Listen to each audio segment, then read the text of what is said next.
¿Qué vamos a revisar propiamente en filosofía? Recordemos un poco lo que estábamos viendo la clase pasada. ¿Qué es lo que iniciamos recordando en la filosofía, en el pensamiento filosófico? Llegamos hasta la libertad. Vimos el ámbito propio de la libertad. ¿Cómo definiría libertad? A ver, vamos a ver. Ayúdeme. Romy, ¿cómo define libertad?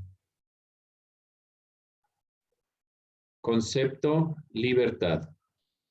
Que, o sea, cada quien puede hacer lo que quiera bajo un concepto de reglas. O sea, usted puede hacer lo que quiera siempre que haya reglas. Siempre que Bueno, cumplan las reglas. Siempre que que... cumpla eso, ya muy bien, que cumpla las reglas. Bueno, ok, que cumpla las reglas. Me quedo con esta perspectiva. Vamos a ver qué más nos dice Fernando. ¿Qué era la libertad? Poder elegir. Poder elegir. Nosotros habíamos planteado esta posibilidad de poder elegir entre lo que se presente, ¿no es cierto? Libertad es poder elegir. Ya, ¿qué más? Pues nosotros habíamos visto. Si hablamos de libertad política, ¿qué se elegía? Como libertad y como libertad política. ¿Qué era la libertad política en este caso? Elección de todo lo que conforma un Estado. Elegir en función del Estado, sobre todo en cuanto a la participación para esa elección. Bien, eso a grandes rasgos. Ahora, veíamos nosotros la libertad negativa.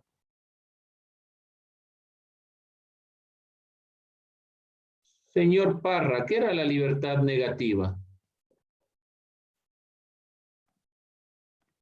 Que una persona es libre de hacer lo que quiera sin causarle daño a nadie. Ya en parte, es decir, esto se llama principio de daño.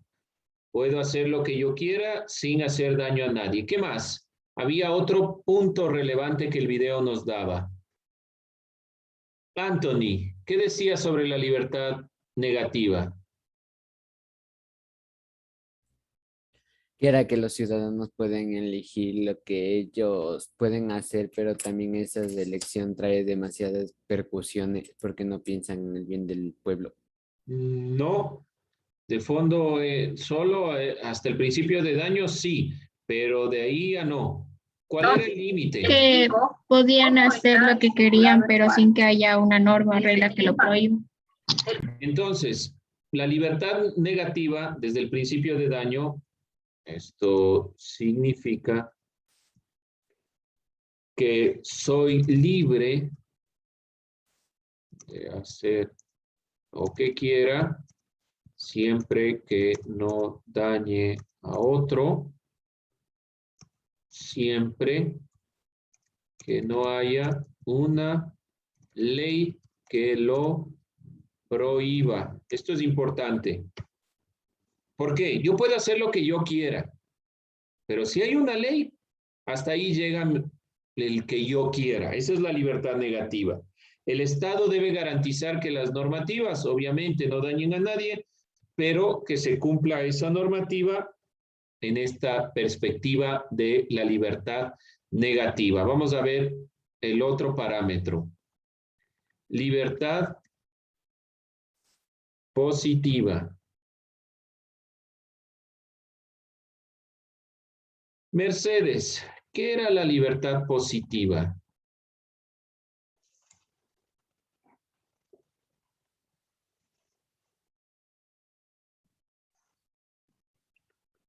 Libertad positiva. Era sobre, hablaba de la voluntad de la sociedad que determina nuestras decisiones. O sea, que nosotros podemos como que elegir lo que queremos hacer en cosas positivas. Ya, por ahí vamos. Muy bien, Mercedes. No está mal. Lo que quiere decir entonces es que depende de la libertad positiva, parte o depende de nuestro yo, de lo que yo quiero, de mi voluntad.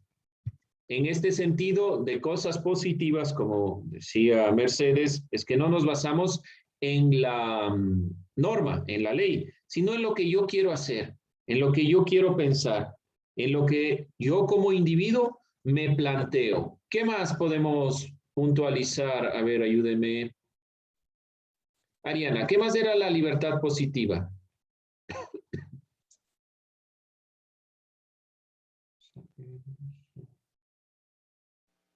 O sea, hacer, es que lo que ya dijo lo que yo iba a decir. Era lo mismo que pensaba, me dice. Bueno, no hay inconveniente. Nosotros nos planteamos a un pensador, a un filósofo para hablar sobre este tema, sobre esta temática. Vamos a ver algo de este pensador. ¿Alguien recuerda? ¿A quién yo les pedí, por favor, revisen qué era eso? ¿Alguien recuerda al pensador, al filósofo? En el cual se fundamenta todo esto de la libertad positiva.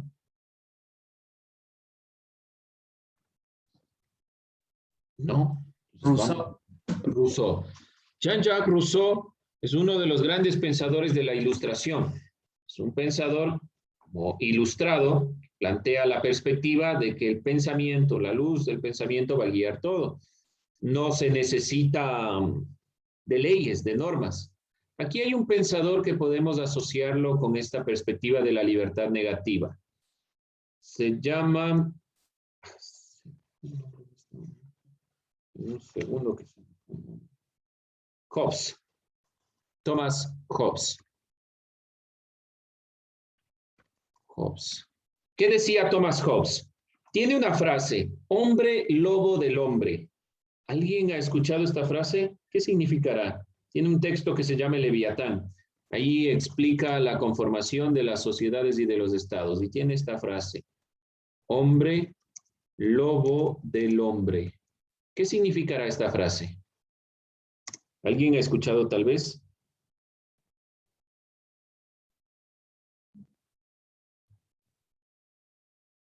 Deduciéndolo, ¿qué querrá decir hombre lobo del hombre?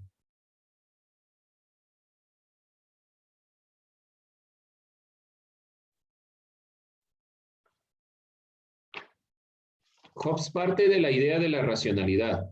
No plantea que debe haber un rey ni nada por el estilo, pero él dice que si nosotros les dejamos solos a los seres humanos que tomen las decisiones por sí mismos, ¿qué sucede al final? ¿Qué creen que pasa si yo les dijera, ustedes son libres de saber si entran o no? O sea, ya haciendo un ejemplo, ¿no?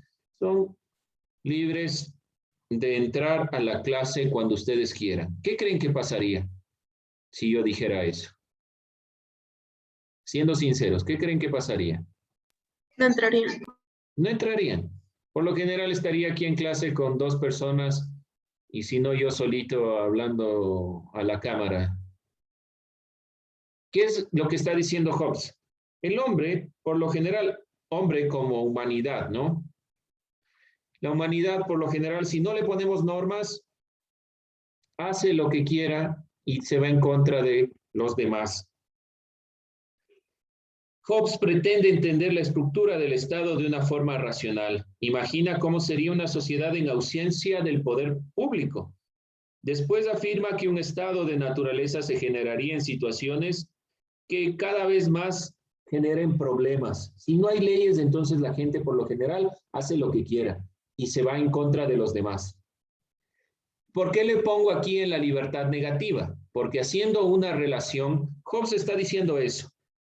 Debemos normar, porque si no la gente hace lo que quiera. Y la ley o la libertad negativa dice yo puedo hacer lo que quiera si no hay norma. Entonces, si no hay una norma, debemos normarles. ¿Por qué? Porque la gente tiende a hacer cualquier cosa. Eso es lo que dice Thomas Hobbes y plantea que el hombre lobo del hombre es que el mismo hombre se pone trabas a sí mismo. El ser humano se pone trabas a sí mismo y tiende a, si es que no hay quien le controle, a hacer cualquier cosa desmedida. En cambio, en la libertad positiva nos planteamos a Rousseau. ¿Qué dice Rousseau? Plantea un término o una perspectiva, el contrato social. ¿Qué es el contrato social? ¿Qué es el contrato social según según Jacques Rousseau?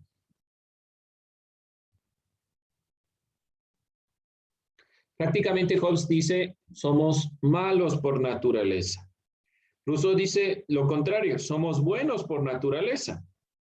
Considera que el estado de naturaleza es la condición ideal para los seres humanos y que debemos retornar al estado de naturaleza, que el momento que pusimos la propiedad privada, esto es mío, esto no le pertenece a usted, ese momento es cuando se dieron los conflictos, no antes. Que antes las comunidades primitivas vivían mejor y que realmente el momento que pusimos la categoría de esto es mío, esto es suyo, así, ese momento comenzamos a tener problemas. Y el contrato social plantea que debemos nosotros llegar a acuerdos sin la necesidad de que el Estado nos esté implementando esos acuerdos. Llegar a acuerdos, y estos acuerdos son implícitos. Todos, según en la realidad, tenemos un contrato social. Es decir, nadie le está obligando a hacer una u otra cosa, pero usted sabe que debe hacerlo. Entonces, la libertad positiva no dice, haga todo lo que quiera si es que no hay una ley para ello, sino haga lo que tiene que hacer porque esa es su voluntad de hacerlo. Rousseau en la obra, justamente la obra se llama El contrato social, habla de la voluntad general. Y es una parte que inicia desde nuestra voluntad, desde nuestro yo, pero es un yo social que no se plantea la individualidad, sino, en este caso, Rousseau plantea la perspectiva del retorno al estado de naturaleza. Y él cree que nuestra naturaleza es buena, no mala, como dice Hobbes. No debemos reprimirles, dice Hobbes, porque de fondo van a hacer lo que quieren y se van a matar. O sea, si yo les dejo que ustedes hagan lo que quieran, no van a entrar a clase. Entonces, en contraposición, Rousseau dice no. O sea, todos, si yo les dijera que deben llegar a clase, lleguemos a un acuerdo. Debemos llegar a acuerdos. Y las personas, entonces, se generan bajo esta perspectiva. Una disposición en la reciprocidad de los seres humanos es la voluntad que habla Rousseau. Por consiguiente, la forma ideal del Estado es una democracia directa, según lo que plantea Rousseau. Una democracia como la de los griegos, donde todos puedan opinar, donde todos tengan voz y voto, no que tengamos que elegir a un representante. Y esta libertad positiva debe ser entonces el actuar de nuestra voluntad, de este yo, pero no es individualismo, no es individualismo. Esto muy claro, no es el individualismo lo que está planteando la perspectiva de la libertad positiva, sino una libertad centrada en las necesidades de cada uno de nosotros, priorizando también las necesidades de todos. ¿Cuáles son las semejanzas entre la libertad positiva y la libertad negativa? Ya teniendo en cuenta cuáles son estos elementos, ¿qué semejanzas podremos nosotros encontrar? Vamos visibilizando esto. ¿Está claro? ¿Alguien no entiende libertad positiva, libertad negativa, tal vez? Vamos tomando en cuenta entonces estos elementos. ¿Qué semejanzas y qué diferencias encontramos? Vamos a plantear aquí semejanzas. ¿Qué semejanzas tiene la libertad negativa y la libertad positiva? De eso estamos hablando, ¿no? La libertad, igual, o sea, literalmente la libertad. Ya, muy bien. Está bien. Que ambas tienen que ver con las decisiones que tomamos. Ya, tiene que ver con decisiones, muy bien. Las dos hablan de libertad, obviamente, pero está bien recalcarlo. Las dos hablan de decisiones, de tomar decisiones. Eso es muy importante. ¿Qué más podemos puntualizar?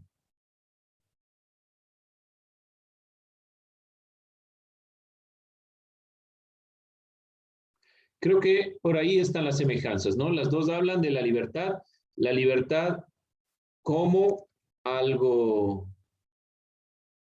¿cómo lo ponemos? Como algo, como un tema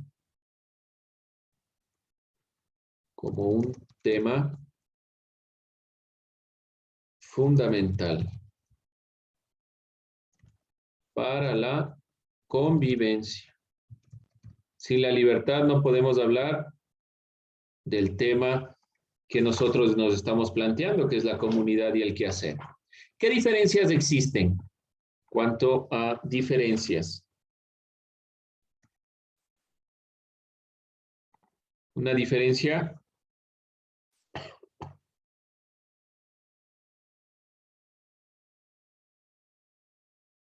La una es como que de acciones y la otra es de acto, de tus actos. Ahí habría que explicar un poco más la diferencia entre acción y acto. ¿A qué se refiere con acto y con acción? Bueno, que el uno es como que libre de hacer lo que tú quieras de acuerdo a tus actos. El otro es elegir lo que tú quieras, de hablar, así se estudia. Digamos que elegir estamos bien, pero de las acciones en cuanto a la normativa. Es decir, yo elijo, pero si es que hay leyes. Si es que hay leyes que me prohíben, entonces ya sé que no puedo hacer. Pero si usted no me ha dicho, entonces puedo hacer lo que quiera. Podemos plantear esa diferencia. La primera plantea hago o lo que deseo si no hay leyes. Y la otra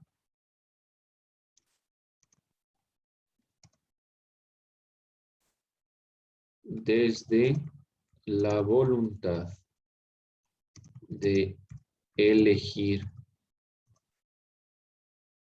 en bien de todos. ¿Ya? ¿Algo más?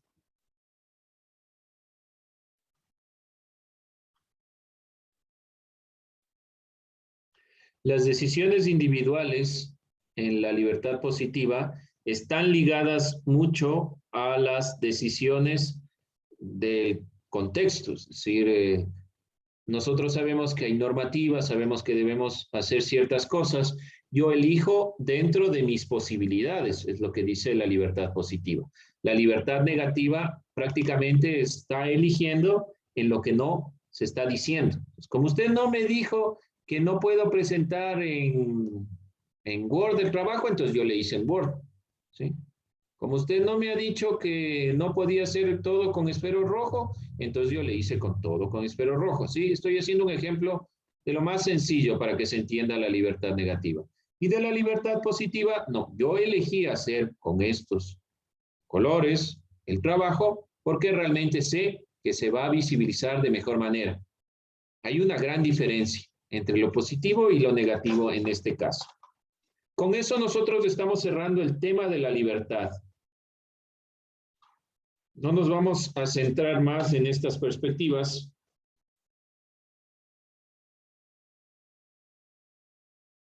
De fondo, y quienes oprimen a las personas, si dice esa persona, yo realicé algo, es decir, quien controla, mejor dicho, quien controla a las personas, que es el Estado, el sistema de control que es del Estado, no le puede juzgar en la libertad negativa si usted ha hecho algo porque no había ninguna ley. Pero, ¿qué ha pasado con esto de las normativas? ¿Por qué la libertad negativa a veces cae en problemas?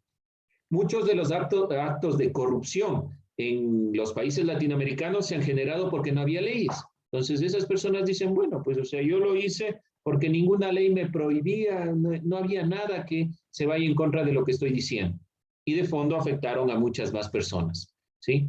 Por eso se plantea este principio de daño también en la perspectiva de la libertad negativa, para que no caigamos en estos errores que pueden cometerse con la libertad negativa. Bien, la libertad positiva puede caer en el error de que la normativa necesita realmente tener mayor énfasis, pero la libertad positiva tiene algunas ventajas sobre la libertad negativa. Con eso nosotros estamos cerrando esta temática y vamos a ir introduciéndonos en la siguiente. ¿Qué siguiente temática nos compete? ¿Cómo se llama? Vamos con la siguiente temática para ir puntualizando. Nuestro siguiente tema son los conceptos fundamentales. Sí, vea que es otro tema. Conceptos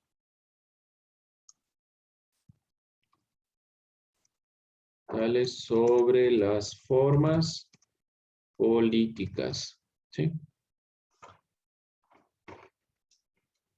Nos planteamos aquí una interrogante.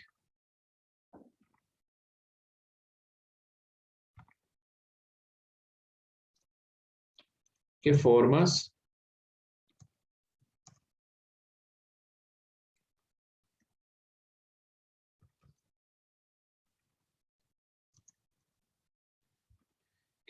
de organización social conocen? ¿Qué formas de organización social hay?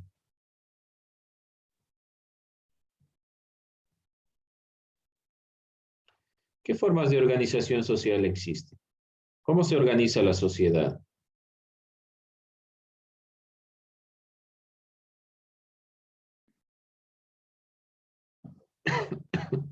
¿Cómo se organiza la sociedad? ¿Cuál es la organización básica de una sociedad? Partamos de ahí. ¿Qué es lo primero que todas grupos. En grupos. Ya, pero póngale un nombre a esos grupos. ¿Cómo se llaman esos grupos? Póngale un nombre. Grupos subversivos. No, ya no llegamos todavía a los subgrupos subversivos, ya son los que se van en contra del poder, todavía no. Antes de eso. Económica y política. ¿Perdón? Económica y política. Económica y política. No, diríamos que hay una división ahí, pero dentro de lo político tal vez podríamos tomar en cuenta. En cuanto a lo económico, se divide en clases sociales. ¿Ya? Podemos decir que esa es una forma de organizar la sociedad, ¿sí? Ahí podemos plantearnos clases sociales. Puede ser. ¿Qué más? ¿Cómo más se divide la sociedad? Formas de organizar la sociedad, formas de organización social. Proletarios. Bueno, podemos decir que dentro de las clases sociales existía para Marx dos grupos, los proletarios y los burgueses, pero son clases sociales de fondo. ¿Cuál es la organización básica de toda la sociedad? ¿Qué es lo más básico que tiene toda la sociedad? Donde ustedes aprenden todos los valores antes de ir a la escuela. La familia. La familia es la conformación, la forma de organización social más básica que existe. Para Marx, él tiene un texto que se llama La Sagrada Familia. No habla de religión ni nada por el estilo, pero en la Sagrada Familia da el énfasis de que la familia, el núcleo familiar es la organización más importante que existe. Principalmente porque aquí aprendemos todo. Usted en el colegio no viene a aprender valores. Por más que exista una clase o que recalquemos. Usted aprende eso en su hogar. Lo que hace en el colegio es aprender otro tipo de cosas, pero en el colegio no viene a aprender valores. Que le demos énfasis a los valores quiere decir que necesitamos repensar lo que estamos haciendo en nuestras casas, en nuestros hogares. ¿Qué otra forma tal vez se les ocurre? Otra forma de organizar. Políticamente tal vez la sociedad. ¿Cómo la organizamos? ¿Cómo más podemos organizar? Bien. Les dejo esta tarea, esto sí ya. Busque. ¿Cómo se organiza la sociedad?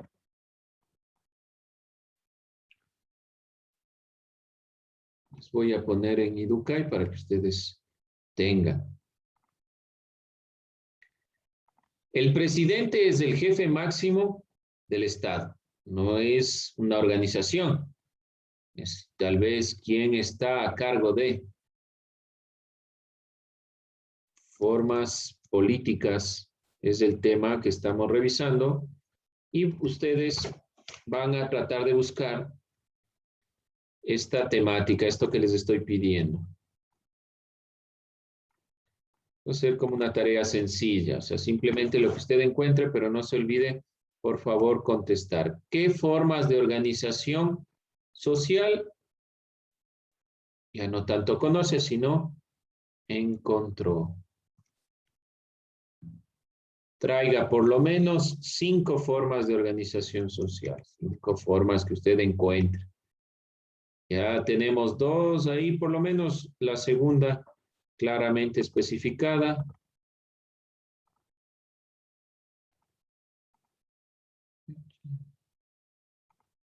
Ya. ¿Alguna inquietud, alguna duda, alguna pregunta? ¿No? Bien, jóvenes, con eso. Sí, perdón. Esa investigación muy pocos. Tenemos que hacer con ejemplos. Como usted quiera. Si pone ejemplos, mejor. Mejor, porque le permite a usted entender de manera más clara. Como usted desee. Lo importante es que me traiga las 5 formas. Obviamente las va a explicar, ¿no? Si las explica a través de ejemplos, no importa. Si las explica a través de una definición, no importa. Si usted las explica, qué sé yo, con dibujitos, perfecto. La cosa es que, obviamente, si yo les estoy pidiendo, no solo va a poner los nombres, eso no me sirve de mucho. Que lo explique de una manera sencilla. Fácilmente, ¿qué formas de organización conoce? Nada más. Si dice la familia, ¿por qué? Porque en el núcleo familiar nosotros aprendemos todos los elementos básicos y por lo tanto toda la sociedad está formada por familias. De una u otra forma. No quiere decir que sea papá, mamá e hijos, sino hay diferentes formas de familia, pero se conforma a través de familias.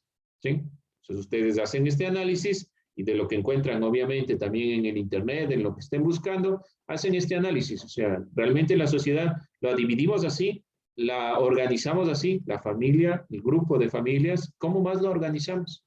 Lo organizamos por cuestiones políticas, por cuestiones económicas. Nosotros vamos a ver la organización en 2 términos políticos. ¿Cómo se organiza la sociedad en cuanto a elementos políticos? Pero esto que van ustedes a buscar me permite dar una primera pauta para los elementos que estaremos revisando.